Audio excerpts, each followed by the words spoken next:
তোমার মতো কুন্নি শাশুড়ি ভগবান যেন কোনো বৌমাকে না দেয়। কুন্নি আমি না তুমি?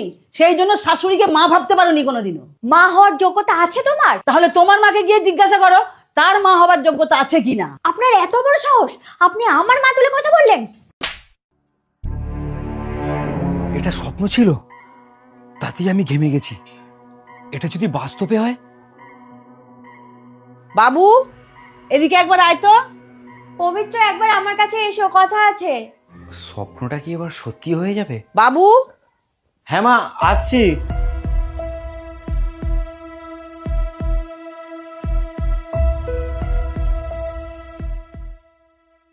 পায়েল, তোমাকে তো আমি আগে ডেকেছিলাম, তাহলে তুমি মায়ের কাছে কেন আগে গেলে?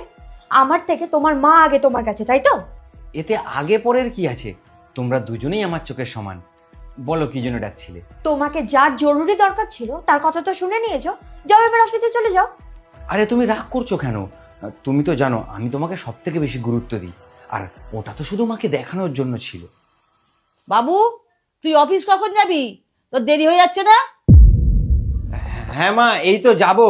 এবার দেখলে তো কি জন্য আমি তোমার মায়ের উপর রেগে যাই। যাই হোক, বাদ দাও। এই নাও, এই টাকাটা মা তোমাকে দিতে বললো। মা? কেন? সেটা তো আমি জানি না, কিন্তু মা বললো টাকাটা তোমার প্রয়োজন আছে, সেই জন্য মা নিজে থেকে তোমাকে টাকাটা দিচ্ছে। মা আমার সমস্যার কথা কি করে জানলো? আমি তো তোমার মাকে কিছুই বলিনি। দিদি প্লিজ তুই এইবারের মতো ম্যানেজ করে দে। কোর্সটা করলে আমি চাকরিটা পেয়ে যাব, তখন তোকে টাকাটা রিটার্ন করে দেব।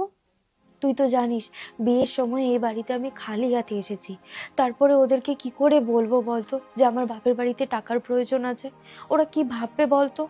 আমি জানি অনেক কষ্টে মা তোর বিয়েটা দিয়েছে, আর অনেক কষ্টে আমার পড়াশোনাটাও চালাচ্ছি। মায়ের এখন এতটাই শরীর খারাপ যে মা কোনো কাজই করতে পারে না। আমি সবই বুঝতে পারছি বোন, কিন্তু তুইও একবার আমার দিকটা ভাব। আমি কি মুখ নিয়ে পবিত্রকে বলবো টাকার কথা? তোকে আমি রিকোয়েস্ট করছি, এই কোর্সটা মিস হয়ে গেলে আমার আর চাকরি পাওয়াটাই হবে না। তখন আমার এতদিনের সব কষ্ট সব বিফলে যাবে। তুই একবার কথা তো বলে দেখ। আচ্ছা ঠিক আছে, আমি কথা বলছি। আমার তো মনে হয় না জোগাড় হবে বলে। বিপদের সময় একটা পরিবারের যদি না সাহায্য করতে পারে, তাহলে আমার ছেলের বিয়ে দেওয়ার মানেই হয় না।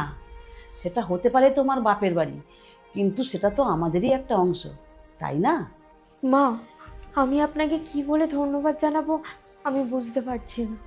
দেখো বৌমা, এক সংসারে থাকতে গেলে একটু তো সমস্যা হবেই। সেখানে কারো মত মিলবে, আবার কারো মিলবে না। এই নিয়েই তো সমস্যা তৈরি হয়।